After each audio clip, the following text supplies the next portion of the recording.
Let me tell you about the day I watched a 60-something real estate scammer try to destroy 300 years of irreplaceable Spanish colonial art. Picture this. 5 HOA board members standing in my driveway, pointing at climate-controlled panels containing million-dollar fresco sections like they were looking at illegal garbage. The smell of expensive cologne couldn't mask the nervous sweat on Stewart Baxter's forehead as he waved a violation notice at artwork that predated his family's arrival in America by 2 centuries. What Stewart didn't know was that I'd spent the last 15 years learning how to dig through historical archives with the precision of a forensic accountant.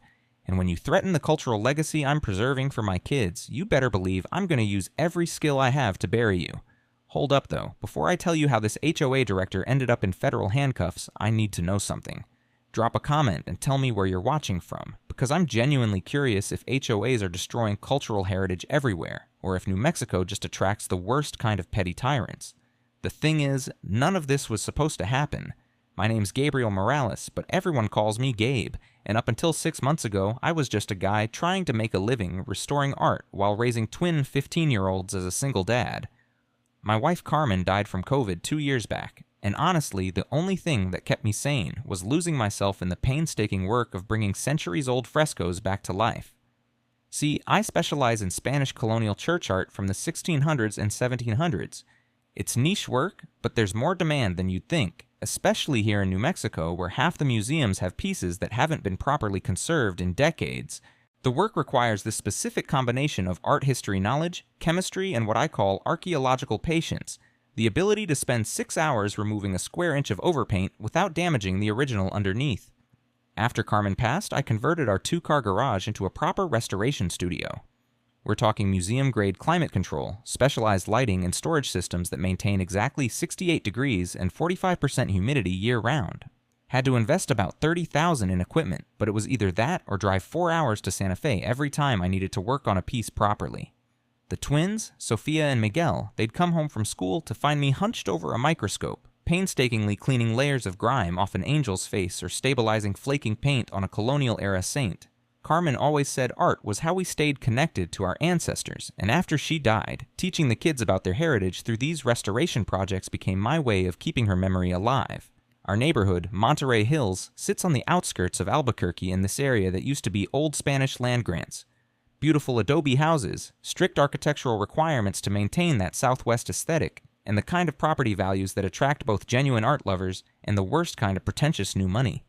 The HOA here doesn't just manage a subdivision, they act like they're guarding some kind of cultural fortress. Which brings me to Stewart Baxter. Stewart moved to Monterey Hills about 5 years ago from Phoenix, bought the biggest house in the development, and immediately started campaigning for HOA leadership. The guy had that specific brand of Arizona retiree confidence, the kind that comes from making money in real estate bubbles and assuming that success translates to expertise in everything else.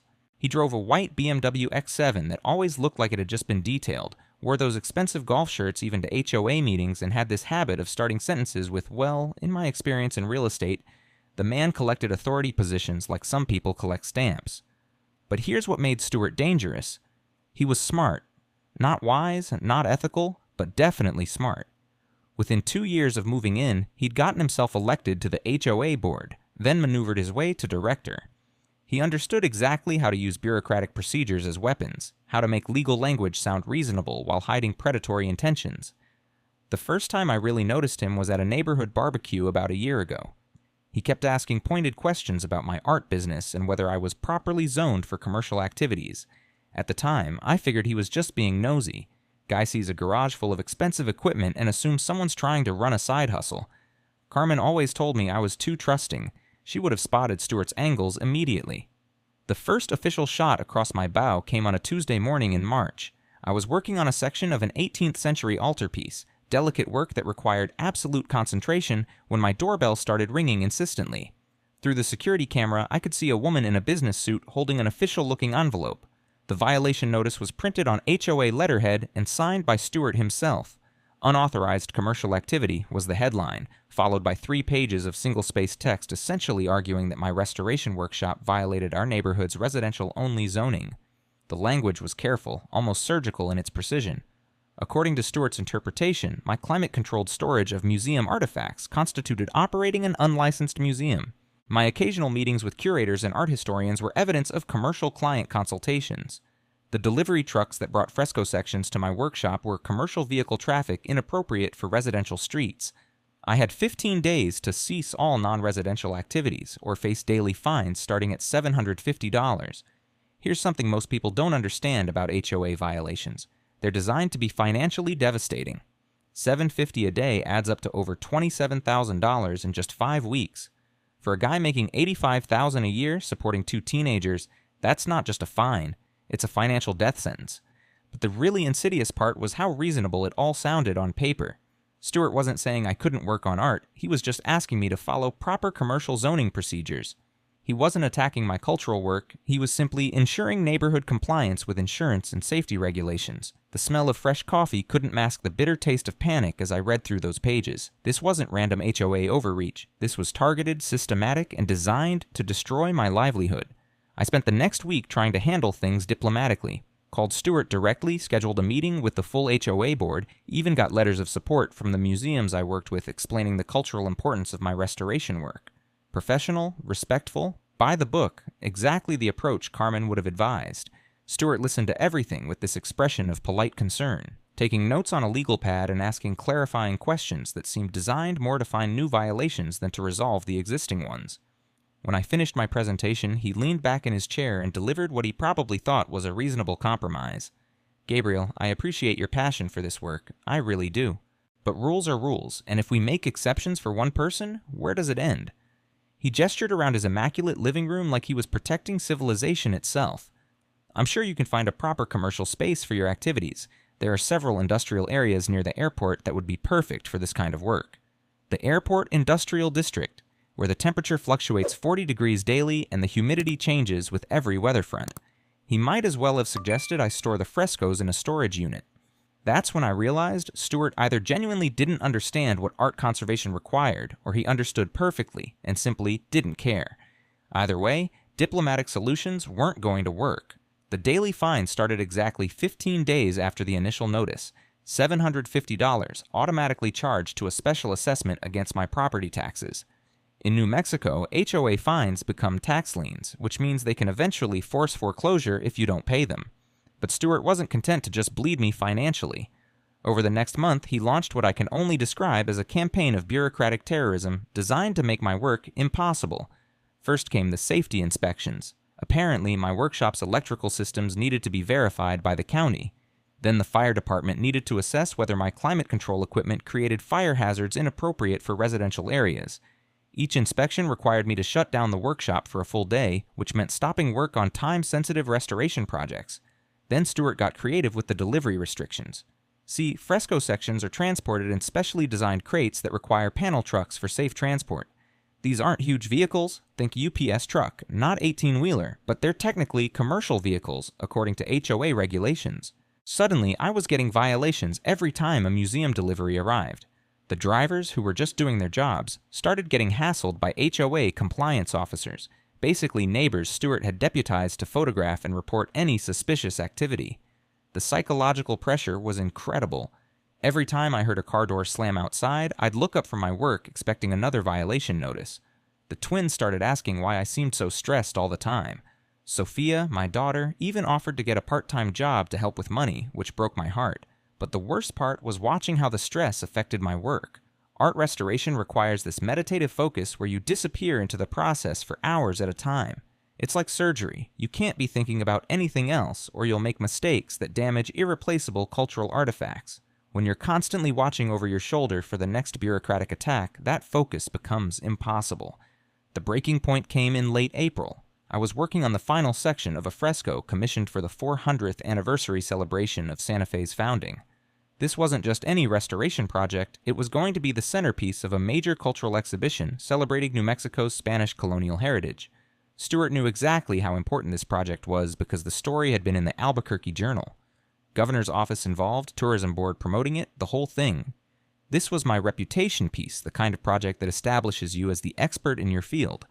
That morning, I came out to find Stewart and 2 other HOA board members standing in my driveway with a county inspector and someone from the State Museum Licensing Board. They had paperwork classifying my workshop as an unlicensed museum facility operating in violation of commercial zoning laws.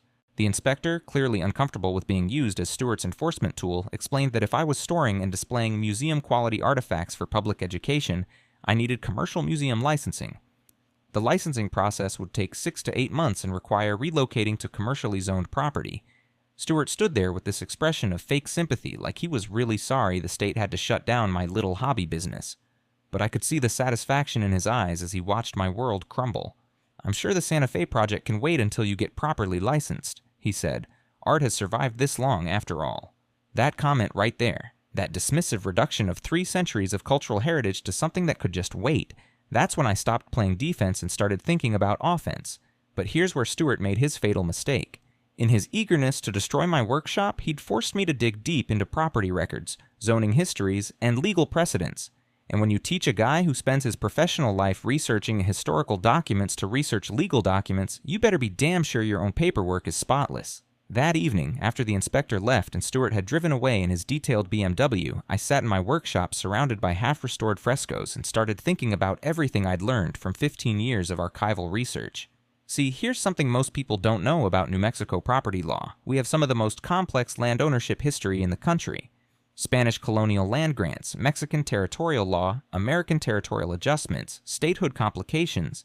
It's layer upon layer of legal complexity that creates opportunities for both legitimate claims and sophisticated fraud. And Stewart's background was in real estate, which meant he understood property law well enough to potentially exploit those complications. I started with my own property records, partly to understand my legal position in the HOA fight, but mostly because I was curious about the history of Spanish land grants in our area. Monterey Hills was built on what used to be part of the Montoya Grant, a colonial-era land concession that covered several thousand acres east of Albuquerque. The research itself was like restoration work, painstaking, detail-oriented, requiring you to cross-reference multiple sources to verify authenticity. But where restoration reveals the original art underneath layers of damage, legal research reveals the original ownership underneath layers of transfers, sales, and legal modifications. What I found in those county records made my blood run cold. Over the past 8 years, 43 homes in a 6-square-mile area around Monterey Hills had been lost to tax lien foreclosures. That's not unusual in itself. Property tax problems happen, but the pattern was wrong. These weren't random foreclosures scattered across economic demographics. These were specifically targeting Latino families with long-term generational ties to the area. Even more suspicious, in every single case, the properties had been purchased at tax lien sales by the same investment company, a company that traced back to Stewart Baxter. Here's how the scam worked, and this is something every property owner needs to understand. In New Mexico, if you fall behind on property taxes, the county can sell a lien on your property to recover the debt. The lien buyer pays your back taxes and becomes entitled to collect the debt plus interest from you. If you can't pay the lien holder within a specific time frame, they can foreclose and take ownership of your entire property, regardless of how much equity you have in it. Now, this system is designed to ensure property taxes get paid while giving owners a chance to recover their property. But it creates opportunities for abuse, especially when targeting families who might not fully understand the legal implications or have the resources to navigate the system. Stewart's company had been buying tax liens on properties where the owners had fallen just a few $1,000s behind on taxes, often elderly Latino families on fixed incomes or families dealing with medical emergencies. Then, instead of working with these families to resolve the debt, he'd deliberately make the resolution process as difficult and confusing as possible, legal notices sent to wrong addresses, payment processing errors that delayed resolution past legal deadlines, requirements for documentation that was difficult for elderly or non-English speaking families to obtain. The result, families who owned their homes outright, sometimes properties that had been in their families for generations, losing everything to pay back tax debts of $3,000 or $4,000 on properties worth $200,000 or more. It was brilliantly evil and completely legal as long as all the paperwork technicalities were followed correctly. But here's the thing about complex fraud. The more elaborate the scheme, the more documentation it requires. And the more documentation there is, the more opportunities there are for mistakes. I spent the next 3 weeks going through every tax lien foreclosure in the county records, cross-referencing addresses, dates, and legal procedures. What I found was a pattern of document irregularities that suggested systematic fraud. Foreclosure notices with forged signatures, property assessments that had been deliberately manipulated to inflate tax burdens, legal notifications that had been sent to addresses where the property owners had never lived, Most damning of all, several cases where Stewart's company had filed tax lien paperwork before the properties were even officially delinquent. I had him. But having evidence and being able to use it effectively are two different things. I needed allies, and I needed a strategy that would expose Stewart's scheme while protecting my own workshop from retaliation. The first person I called was Maria Sandoval, a curator at the National Hispanic Cultural Center who'd been working with me on the Santa Fe Anniversary project. Maria had grown up in one of the neighborhoods where Stewart had been operating, and when I explained what I'd found, she immediately understood the broader implications. "My tia almost lost her house to something like this," she told me. "We thought it was just bureaucratic confusion, but if this is systematic..." Her voice trailed off, but I could hear the anger building. Through Maria, I connected with families who'd lost their homes to Stewart's tax lien scheme. Each conversation revealed more details about how the fraud had worked, but also more evidence of the human cost. Carmen Herrera, 73 years old, had lost the house her grandfather built in 1953, over $4,200 in back taxes that she'd been trying to pay in installments. The lien company, Stewart's company, had refused partial payments and foreclosed 2 days before her Social Security check would have allowed her to pay the full amount. Roberto Montoya had lost his family's property after a medical emergency left him unable to work for 3 months. He'd contacted Stewart's company the day after receiving the foreclosure notice, offering to pay the full debt plus interest, but was told the redemption period had expired. Even though the legal paperwork showed he still had 6 days remaining. Story after story of families who'd tried to resolve their tax debts legally and legitimately, only to be systematically cheated out of their homes by a man who understood exactly how to exploit legal technicalities for maximum profit. By early June, I had documentary evidence of fraud involving over 50 properties and potential damages exceeding $50 million. But I also had something more important. A coalition of families who'd been victimized and were ready to fight back. The plan we developed was elegant in its simplicity. Rather than trying to fight Stewart through the HOA system he controlled, we'd expose his real estate fraud in a way that would automatically destroy his credibility and legal standing. The key was timing. The monthly HOA meeting in July was going to address my workshop violations and potentially vote on permanent restrictions that would force me to shut down. Stewart had been building support among neighbors by framing my situation as a simple matter of following community rules. What he didn't know was that we'd invited some additional attendees to that meeting. The third Wednesday in July was one of those perfect Albuquerque evenings where the air smells like sage and the mountains look close enough to touch. The HOA meeting was held in the community center, a beige stucco building that Stewart had always treated like his personal corporate headquarters. I arrived early with a banker's box full of documents and a laptop loaded with property records, tax filings, and legal correspondence. Maria was there with 3 families who'd lost their homes to Stewart's scheme. We'd also invited a reporter from the Albuquerque Journal and someone from the state attorney general's office who specialized in real estate fraud. Stewart walked in at exactly 7 o'clock wearing his usual golf shirt and confident smile, clearly expecting to steamroll through the vote to shut down my workshop. He had his usual allies on the board, plus about 15 neighbors who'd been convinced that my commercial operation was threatening property values. The meeting started normally enough. Previous minutes, treasurer's report, old business about landscaping requirements. Stewart kept glancing at me with this expression of polite sympathy, like he was really sorry about what was going to happen, but rules were rules. Then we got to new business. Resolution of Mr. Morales' commercial activity violations. Stewart stood up with a prepared presentation about the importance of maintaining residential character and respecting community standards. Professional charts, legal citations, the whole performance. He even had photographs of delivery trucks in my driveway, presented like evidence of some serious crime. "This isn't personal," he concluded, making eye contact with neighbors who'd been on the fence. "It's about protecting everyone's investment in our community." When he finished, the HOA secretary asked if anyone else wanted to comment before the vote.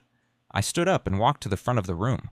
"Before we vote on anything involving my property," I said, "I think everyone should know about Stewart's other real estate activities in this area." The temperature in the room seemed to drop 10 degrees. Stewart's confident smile flickered for just a moment, but he recovered quickly. "I'm not sure what Gabriel is referring to," he said, "but this meeting is about HOA business, not personal attacks." I opened my laptop and connected it to the room's projection system. "This is a map of tax lien foreclosures in our area over the past 8 years, I said, bringing up a Google Earth image with 43 red pins marking lost properties. "Notice anything interesting about the pattern?" The pins formed a rough circle around Monterey Hills, targeting the older, predominantly Latino neighborhoods that surrounded our newer development. Each of these pins represents a family that lost their home to tax lien foreclosure. Each foreclosure was purchased by the same investment company. I clicked to the next slide, showing Stewart's business registration documents. Baxter Property Solutions, LLC. The room went dead silent except for the hum of the air conditioning. Now, tax lien investing is legal, I continued, but fraud isn't. And when you systematically target elderly Latino families with forged documents, manipulated assessments, and deliberate procedural violations designed to prevent them from redeeming their properties, that's fraud. I spent the next 20 minutes walking through specific examples. Carmen Herrera's case where Stewart's company had refused legal payment. Roberto Montoya's case where the redemption deadline had been artificially shortened.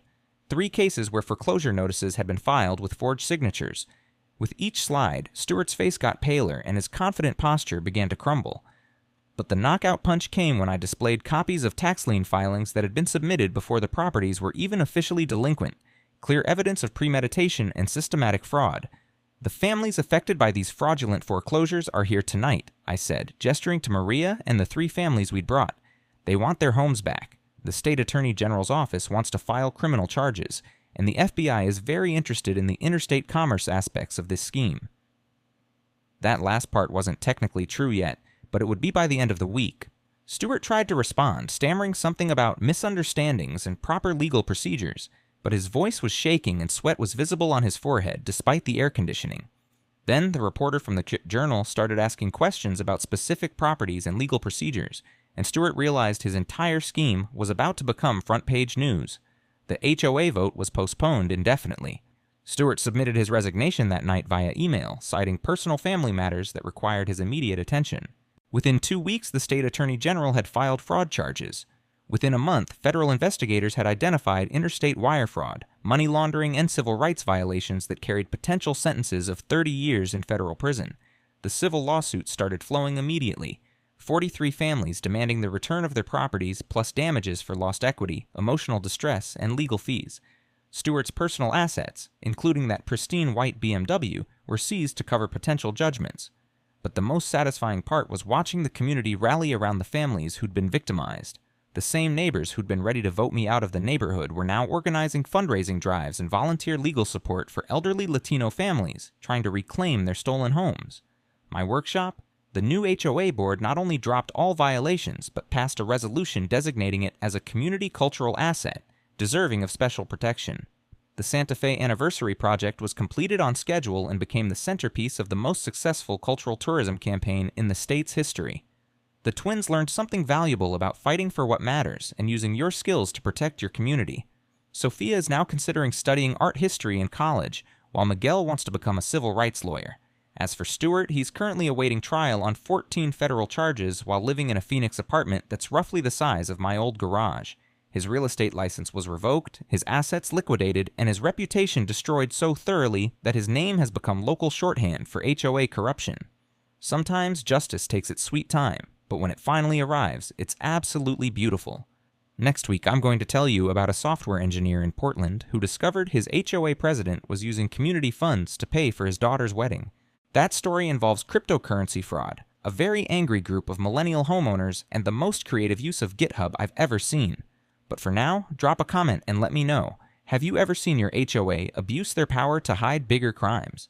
Because after this experience, I'm convinced that half the petty tyrants running neighborhood boards are probably hiding something much worse than power trips.